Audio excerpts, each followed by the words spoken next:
इस विशाल ब्रह्मांड में हर चीज ऊर्जा है। हमारे चारों ओर का भौतिक और हमारे भीतर की चेतना। भौतिक ऊर्जा हमें सुकून, विलासिता और शक्ति प्रदान करती है। फिर भी इसके मूल में परमाणु होते हैं, इलेक्ट्रॉन, प्रोटॉन, न्यूट्रॉन, जो महेश, विष्णु और ब्रह्मा के प्रतीक हैं। जब ये संतुलन में होते हैं तो निर्माण करते हैं, जब विक्षुब्ध होते हैं तो विनाश भी ला सकते हैं।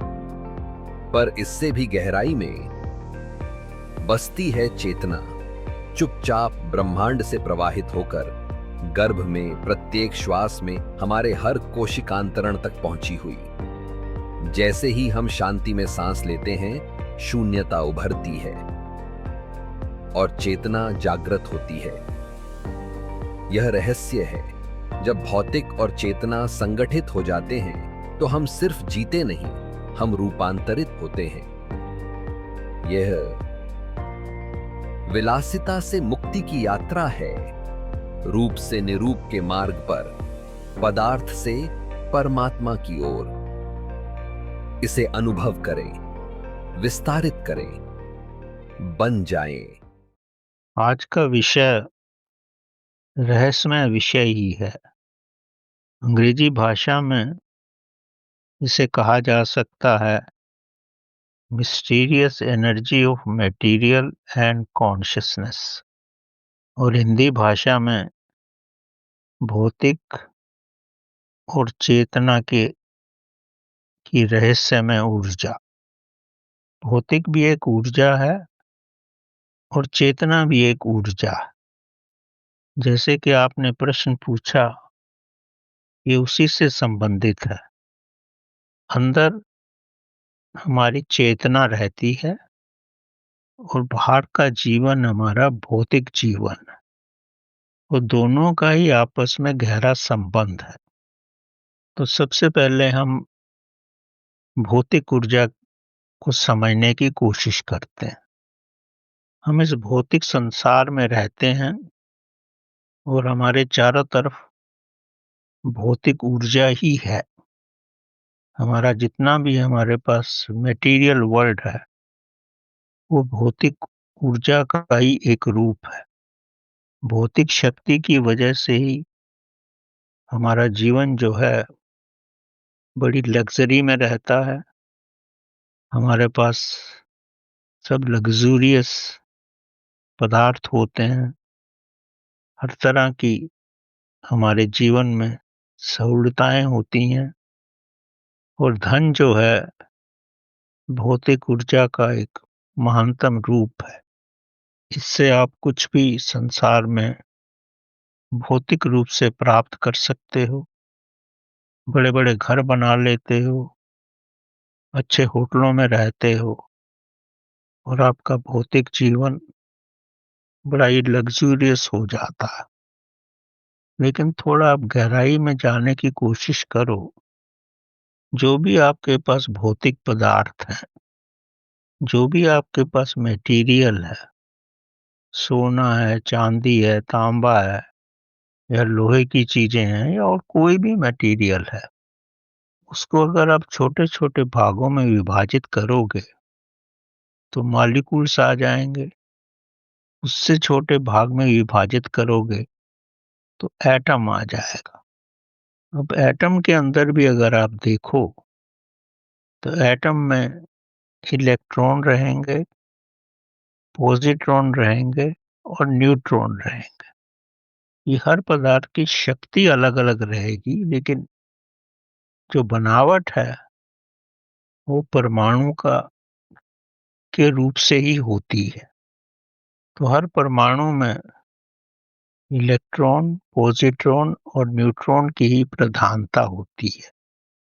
अगर आप आध्यात्मिक गहराई में जाओ, जो न्यूट्रॉन होता है उसमें कोई भी पॉजिटिव या नेगेटिव चार्ज नहीं होता। वो चार्ज रहित होता है, वो शून्य होता है, वो ब्रह्मा का रूप है, और शून्य में ही सब क्रिएटिविटी होती है। तो परमाणु में प्रभु ने क्रिएटिविटी की संभावना उसमें विस्तृत की हुई है। दूसरा उसमें पॉजिट्रॉन होता है। पॉजिट्रॉन वो हमारे विष्णु की शक्ति है, वो एटम को बनाए रखती है। दूसरे रूप में कहें, जैसे विष्णु भगवान हमको बनाए रखते हैं, हमको भोजन देते हैं, हमारा ख्याल रखते हैं, इसीलिए हम विष्णु भगवान की पूजा करते हैं। तो पॉजिट्रॉन पॉजिटिव एनर्जी है जो परमाणु को बनाए रखती है, उसको उस रूप में रखती है। तीसरा, उसमें इलेक्ट्रॉन्स होते हैं। इलेक्ट्रॉन्स घूमते रहते हैं, एक सर्कल में घूमते हैं या दूसरे में घूमते हैं, वो सर्कल चेंज भी करते हैं। विज्ञान ने ये सब कुछ प्रमाणित कर रखा है। और जैसे ही वो अपना ऑर्बिट चेंज करते हैं तो दूसरा पदार्थ ही बन जाता। ये सब साइंस है।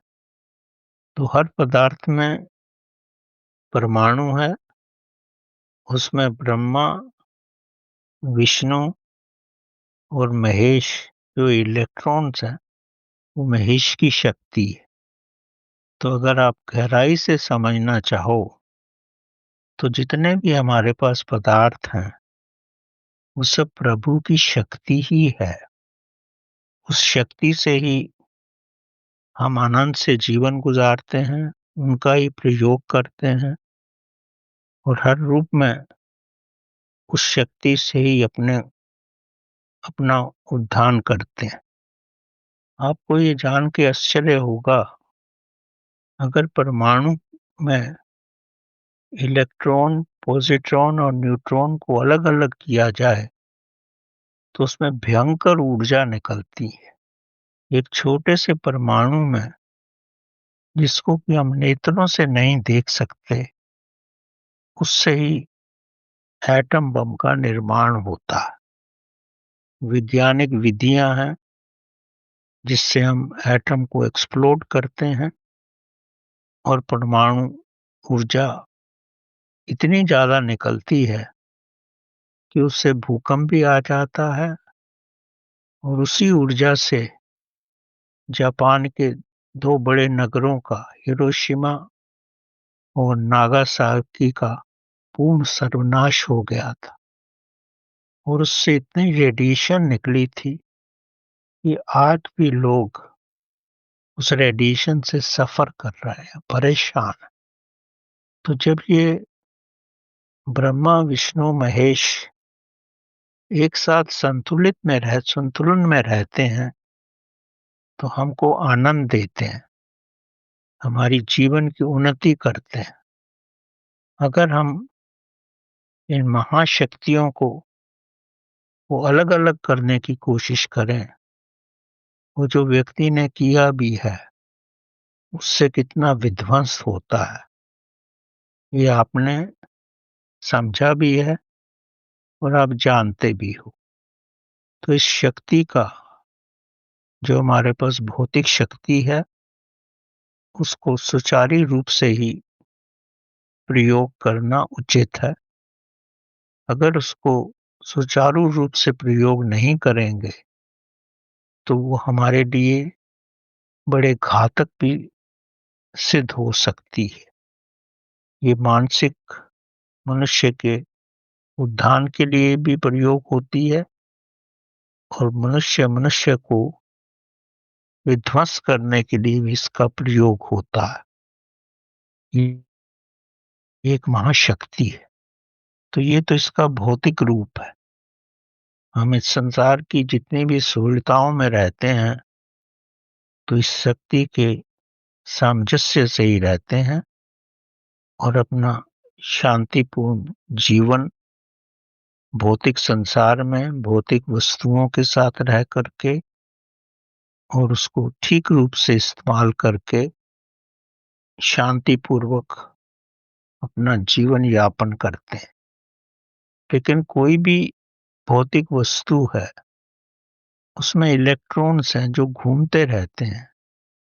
और कुछ ही समय के बाद आप देखते हो जो पदार्थ से बनी हुई वस्तुएं जो हैं उनका रूप बदल जाता है या वो खराब हो जाती हैं, क्योंकि उसके अंदर जो परमाणु में इलेक्ट्रॉन्स हैं वो अपने स्वाभाविक रास्ते से विचलित हो जाते हैं। तो हम उस पदार्थ को बदल के दूसरा पदार्थ ले लेते हैं। इसी वजह से आप देखते हैं कि हर एक की वस्तुओं की एक निर्धारित जीवन होता है, पर वो जीवन काफी लंबा होता है अगर हम उसको नियंत्रण में उसका प्रयोग करें तो। तो ये भौतिक ऊर्जा का ही रहस्य है कि जो हम इस संसार में बड़ी ही लग्जरी से रहते हैं। अब हम आते हैं चेतना के रहस्य में। भौतिक ऊर्जा हमको सिर्फ बाह्य रूप में ही हमारी सहायता करती है और जो हमारी चेतना की ऊर्जा है वो हमें अपने भीतर से हमको सुदृढ़ बनाती है, हमें डिवाइन क्वालिटीज पैदा करती है। मतलब डिवाइन क्वालिटीज का मतलब है हमारे अंदर पेशेंस पैदा करती है, ट्रूथफुलनेस पैदा करती है, कंपैशन पैदा करती है और दूसरों के प्रति हम अच्छी भावनाएं रखें। ये सब चेतना के कारण ही है। अब प्रश्न ये उठता है कि चेतना आती कहाँ से है? ये बड़ा गहरा प्रश्न। चेतना व्यक्ति में ब्रह्मांड से आती है। ये ब्रह्मांड इतना बड़ा है, चेतना वहीं से आती है। अब आपके मन में ये प्रश्न उठना चाहिए कि ब्रह्मांड में चेतना कहाँ से आती है? ये बड़ा ही रहस्यमय प्रश्न है। अगर आप ब्रह्मांड को के बारे में थोड़ा भी सोचो या विचार करो तो ब्रह्मांड में हम सब प्लैनेट्स हैं, स्टार्स हैं, एस्ट्रॉइड्स हैं, वहाँ भी तो पदार्थ ही है ना सब। चाहे आप चाँद पे जाओ या मार्स पे जाओ, जुपिटर पे जाओ, भीतर से तो सभी पदार्थ हैं। अब इन सब महापदार्थों में बड़ी ऊर्जा है। वो भी तो सब एटम से ही बने हैं। वो भी तो एटम और मॉलिक्यूल्स ही हैं और उनके अंदर भी इलेक्ट्रॉन्स का प्रवाह होता है।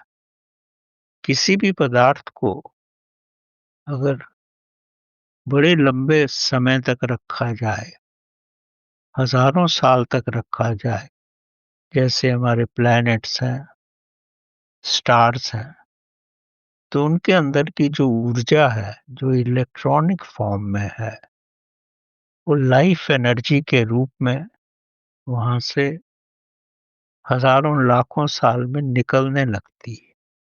ये बहुत बड़ा विचार है और यही ऊर्जा वैक्यूम में बाहर स्पेस में आ जाती है और इलेक्ट्रॉन्स का तो मूवमेंट होता है।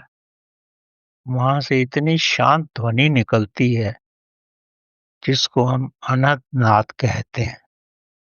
वो रात की शून्यता में अगर आप भी विचार रहित हों तो उसको सुन सकते हैं। तो ब्रह्मांड में ही ये शून्यता में अनंत नाद फैला हुआ है। यही ओम की ध्वनि है, यही ब्रह्मांड की ऊर्जा है। इसका भी मेन सोर्स जो है पदार्थ के अंदर से ही है, पर ये लाखों और करोड़ों सालों के बाद ही निकलती है। कैसे निकलती है ये बड़ी रहस्यमय सोच है। जब पृथ्वी में जमीन में अगर आप कोई बीज डालते हैं उसमें मॉइस्चर रहता है, अंधकार रहता है क्योंकि पृथ्वी में है वो। जब उसका अंकुरित फटता है तो बीज के अंदर की जो शून्यता है ये बाहर की कॉस्मिक शून्यता से मिलती है, तो अंकुरण होता है। तो जितने भी हमारे पेड़-पौधे हैं, ये हमारी फसल है, वो ब्रह्मांड की शक्ति से ही पैदा होती है। और ये ब्रह्मांड की शक्ति चारों तरफ है। हमारे पृथ्वी के अंदर भी यही शक्ति है और इसी शक्ति की वजह से पृथ्वी के अंदर अंधकार में सोना भी निकलता है, चांदी भी निकलती है और बहुत सारे मिनरल, तांबा वगैरह सब पृथ्वी के अंदर से ही निकलता है। तो वो अंधकार और ब्रह्मांड की शक्ति से मिलकर के, ब्रह्मांड की चेतना से मिलकर ही इसका विकास होता है। जैसे आप पिरामिड बनाते हैं, उसका स्वरूप ऐसा होता है कि ब्रह्मांड की शक्ति गहन रूप में पिरामिड के अंदर जाती है और उसके अंदर आप कुछ भी रखते हो, जो पदार्थ बाहर 2 दिन में खराब होता है, वहाँ 10 दिन में भी नहीं खराब होता। ये चेतना की शक्ति का महान उदाहरण है। इस चेतना में भी ब्रह्मा, विष्णु और महेश की शक्तियाँ हैं, महान शक्तियाँ हैं, पर ये इतनी अच्छी तरह से संकलित हैं कि इसको आप अलग नहीं कर सकते, क्योंकि वो पदार्थ से ही पूर्ण रूप से ऐसे ही निकली हैं। माँ के गर्भ में भी चेतना ही जब प्रस्थान करती है, तो माता गर्भवती होती है और इस चेतना के चारों तरफ ही माँ के भोजन से जो रस आता है, अब रस वो क्या है? उस रस में आयरन है, ज़िंक है, क्रोमियम है, कुछ एक इस तरह के मटेरियल हैं जिससे कि लिक्विड फॉर्म में चेतना के अराउंड आते हैं और बालक के सब अंग विकसित होते हैं और जब बालक बढ़ जाता है 9 महीने में, जब पूर्ण विकास हो जाता है, तो इस संसार में आता है, तब उसका जन्म होता है, दूसरे रूप में कहा जाए तो। जैसे ही वो इस संसार में आता है, वो श्वास लेता है और उसकी चेतना उसके अंदर लुप्त हो जाती है। जैसे हमारे अंदर चेतना या आत्मा लुप्त है और हम श्वास ही लेते हैं। अब चेतना जो है बीज रूप में हमारे अंदर रहती है और प्राणी तो या जानवर हैं, पेड़-पौधे हैं, वो अपनी चेतना को विकसित नहीं कर सकते और पृथ्वी में जो चेतना आती है, उससे बड़ी-बड़ी पदार्थ बन जाते हैं, जैसे मैंने आपको बताया, सोना, चांदी या ऑयल, वो हम निकाल लेते हैं। लेकिन जो व्यक्ति के अंदर चेतना आती है, वो भी बीज रूप में ही रहती है। अगर व्यक्ति भी चेतना का विस्तार ना करे, तो जैसे वो पैदा हुआ था, उसी रूप में 60-70 साल के बाद वो मर जाता। ब अगर वो चेतना का विकास कर ले और यही आध्यात्मिक विज्ञान है, चेतना का विकास करना। अगर वो इस चेतना का विकास कर लेता है, तो अपने अंतिम समय तक वो अपनी चेतना का इतना विकास कर सकता है कि उसकी चेतना उसके सहस्रार चक्र से निकल के ब्रह्मांड की चेतना से मिल जाती है।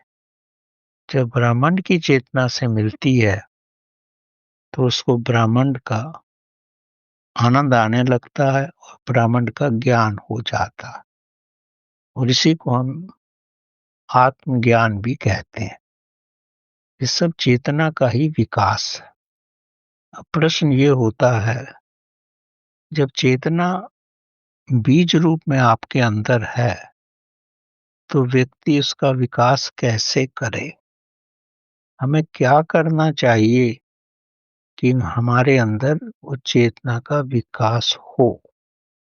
बेसिकली व्यक्ति के अंदर, व्यक्ति के शरीर में चेतना रहती है, उसका हृदय होता है, और मन जो विकसित करता है वो रहता है। चेतना केवल कैटालिटिक रूप में ही मनुष्य में रहती है। वो मनुष्य के किसी भी कार्य में हस्तक्षेप नहीं करती। अगर चेतना ना हो तो मनुष्य कार्य नहीं कर सकता। चेतना ही व्यक्ति को शक्ति देती है ताकि वो कार्य कर सके। अगर वो सोचता है तो उसके बैकग्राउंड में चेतना ही रहती है, आत्मा ही रहती है, जिसको हम साक्षी कहते हैं, वो रहता। आप देखते हो तो आपके पीछे वो चेतना की शक्ति ही है, वो साक्षी ही है। अगर नेत्र ठीक भी हों और पीछे साक्षी या चेतना की शक्ति ना हो तो व्यक्ति देख भी नहीं पाता। तो मनुष्य के सारे कार्य चेतना के वजह से ही होते हैं। चेतना में महान शक्ति है। माँ के गर्भ में जब बालक का विकास होता है तो चेतना के अराउंड ही होता है। तो चेतना बालक के हर एक कोशिका में रहती है और लुप्त रूप से रहती है।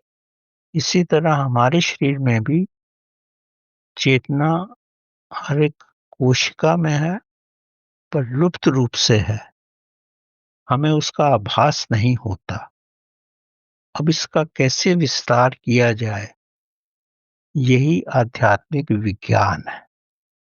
हमारे समक्ष या हमारे कंट्रोल में केवल सांस लेने मात्र ही है, और तो अपने भीतर हम कुछ भी नहीं कर सकते, केवल सांस ही लेते हैं। वो सांस भी परमात्मा की कृपा से ही ले पाते हैं। जब सांस आना बंद हो जाता है तो व्यक्ति को ये शरीर छोड़ना पड़ता है।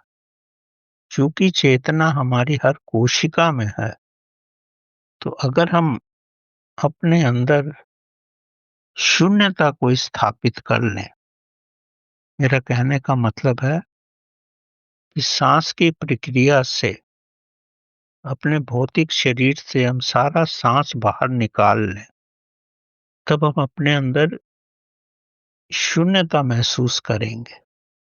सांस भी कुछ ही नाड़ियों से चलता है। अगर उन नाड़ियों में हम शून्यता ला दें, ये होगा तो प्रभु की कृपा से ही। चाहे हम ओम के जप से शून्यता लाएं या श्वासों के माध्यम से शून्यता लाएं या और कोई योगिक प्रक्रियाओं से शून्यता लाएं, वो सब मुमकिन है। जैसे ही आप शून्यता अंदर ले आओगे तो चेतना की जो महीन शक्ति है, चेतना की जो वर्चुअल शक्ति है, जो हमारी कोशिकाओं में है, शून्यता आने से वो शक्ति शून्यता में समावेश करने लगती है। क्योंकि ब्रह्मांड में ये शक्ति शून्यता में ही रहती है। तो जैसे ही हमारी नाड़ियों के अंदर शून्यता आती है तो ये चेतना की शक्ति उस शून्यता में समा जाती है। वो जैसे ही ये शक्ति शून्यता में समाती है, ब्रह्मांड में ये शक्ति अनंत नाद के रूप में है। यहाँ पर भी हमारे भौतिक शरीर के भीतर भी ये हमको अनंत नाद के रूप में भी सुनाई पड़ सकता है।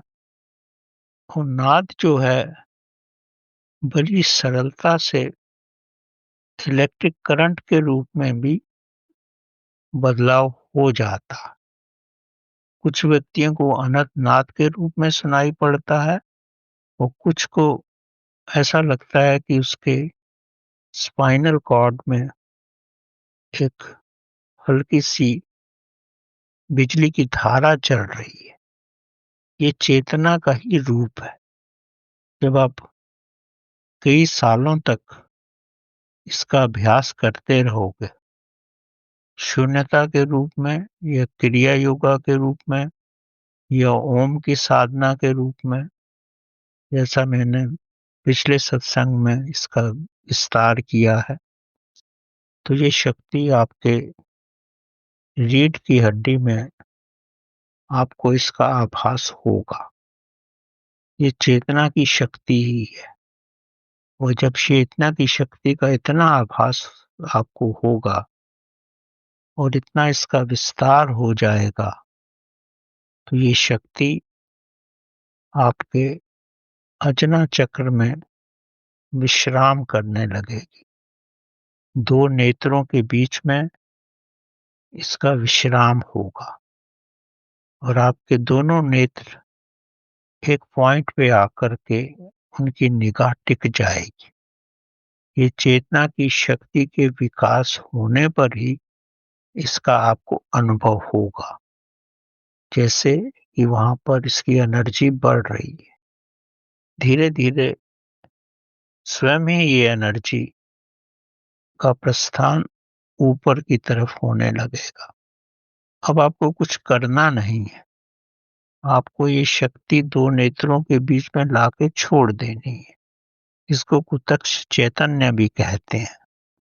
और कुछ वर्षों की साधना के बाद प्रभु की कृपा से यही शक्ति जो आपकी कोशिकाओं से निकली है, ये वर्चुअल एनर्जी जो अब धारा के रूप में है, धीरे-धीरे आपके सहस्रार चक्र में आएगी, आपके एपेक्स सेंटर में आएगी और जब यहाँ आकर के इसका घनत्व बढ़ जाएगा, मतलब ये शक्ति डेंस हो जाएगी, तब इसका प्रस्थान ब्रह्मांड में होगा। क्योंकि ब्रह्मांड में तो शून्यता है और ये शक्ति यहाँ बढ़ गई है, तो शून्यता इसको अपनी तरफ आकर्षित करेगा। कि शून्यता में तो सब बड़ी सरलता से चला जाता है और धीरे-धीरे ये शक्ति जो है आपके सहस्रार चक्र से, आपके एपेक्स सेंटर से, आपके शरीर से बाहर चली जाएगी और यही चेतना की शक्ति वहां पहुंच जाएगी जहां से ये निकली थी। मतलब ये ब्रह्मांड से निकली थी, मां के गर्भ में आई थी। अब आपने उसका इतना विस्तार कर लिया है, ये शक्ति ब्रह्मांड की शक्ति से मिल जाएगी और यहाँ पर आपको समाधि का अनुभव होगा और ये शक्ति सारे ब्रह्मांड में फैल जाएगी। चूंकि आप मनुष्य रूप में हो, तो कुछ समय बाद जब आपके शरीर को श्वासों की आवश्यकता होगी, तब आपके अंदर श्वास आएंगे। जब ये शक्ति ब्रह्मांड से मिलेगी, तब आपके अंदर श्वास नहीं रहेंगे, आप शून्य श्वासों में होंगे। जैसे आप भी शून्य है, परमात्मा की शक्ति भी शून्य है और आपके श्वास भी शून्य है। इस अवस्था में आप 10 मिनट, 15 मिनट, आधा घंटा, ये प्रभु के आशीर्वाद पे है कितना आप इस पे रह सकते हो।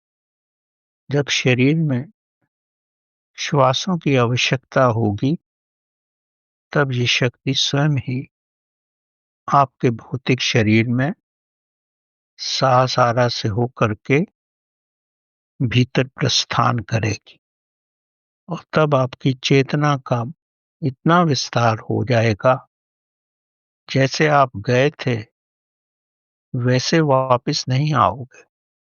आप में हर तरह की के गुण बढ़ जाएंगे। आप में पेशेंस बढ़ जाएगा, आप में बुद्धि बढ़ जाएगी, आपका अनुभव बढ़ जाएगा, आपको सब कुछ प्रत्यक्ष दिखने लगेगा कि क्या होने वाला है। और यही शक्ति जब ब्रह्मांड में रहेगी तो आप इस शक्ति से जो वर्चुअल एनर्जी है, जैसे कृष्ण भगवान ने सुदर्शन चक्र चलाया था, आपके अंदर भी वही शक्ति आ जाएगी। ये सब चेतना की शक्ति है। आप ब्रह्मास्त्र भी बना सकोगे चेतना की शक्ति से। तो ये सब आपके विकास पर ही सब डिपेंड करेगा कि आपने कितना विकास किया है। ब्रह्मांड में भी आप सब कुछ बना लोगे और आपके अंदर भी पूर्ण रूप से चेतना होगी। आप हर तरह के बीमारियों से दूर हो जाओगे, क्योंकि ये तो प्रभु की शक्ति है। इसमें ब्रह्मा विष्णु महेश की जागरूक शक्ति रहेगी, जबकि पदार्थ में वो जागरूक शक्ति नहीं थी, फिर भी कितना बड़ा विस्फोट हो सका। आपके अंदर ये जागरूक शक्ति होगी, वो ये जागरूक शक्ति से तो आप कुछ भी करने में समर्थ हो जाओगे। ये बड़ी महान अवस्था है। अगर आप एक बार भी ये करने में सफल हो गए तो आप प्रतिदिन इसको कर पाओगे और प्रतिदिन उस महान अवस्था में जाकर के वापिस आओगे तो आप ब्रह्मांड के साथ एक ही हो। आप और ब्रह्मांड में कोई फर्क नहीं रहेगा। ये जो शक्ति ब्रह्मांड में है वही शक्ति आपके अंदर है। ब्रह्मांड में तो महान शक्ति है, आपके अंदर वही शक्ति थोड़ी कम मात्रा में रहेगी, क्योंकि आपका शरीर उस शक्ति को पचा नहीं पाएगा, संभाल नहीं पाएगा। तब आप जीवन मृत्यु से ऊपर हो जाओगे। तब आप हर किस्म के मानसिक विकारों से ऊपर हो। आपके पास 9 सिद्धियां आ जाएंगी। आप जो सोचोगे, जो आपके पास सब हो जाएगा। लेकिन उस अवस्था में आकर के आप इच्छा रहित हो जाओगे। आप कुछ चाहोगे ही नहीं, क्योंकि इतना ज्यादा अमृत आपको मिल चुका है। इससे बढ़कर के आपको कोई चाहती ही नहीं होगी। तो यही महान अवस्था है चेतना की। तो मैंने संक्षिप्त में बताया कि चेतना कहाँ से आती है, इसका आप कैसे विस्तार कर सकते हो, और से सारा ब्रह्मांड ही चेतना है। भौतिक आनंद की सीमाएं हैं, पर चेतना का कोई सीमा नहीं, ये सीमा रहित है। तो प्रयत्न करो, परमात्मा के साथ लगे रहो, चेतना का विकास होगा। चेतना के रूप को समझ जाओगे। चेतना का रहस्य नहीं समझ सकते, चेतना में रह के आनंद ही ले सकते हो। किसी को समझना हो तो उससे ऊपर उठना पड़ता है। उतना तो एक कोशिका इतनी ऊपर नहीं उठ सकती। तो हम परमात्मा में रह करके परमात्मा का आनंद लें, चेतना का आनंद लें, चेतना को जितना चाहे विस्तृत करें और अपने जीवन मृत्यु के बंधन से ऊपर हो जाए। तो यही परमात्मा की बहुत बड़ी देन होगी हमारे लिए, और हम प्रयत्न करके प्रभु की कृपा से इस अवस्था को प्राप्त कर सकते हैं। तो संक्षिप्त में मैं यही कहना चाहूँगा। धन्यवाद।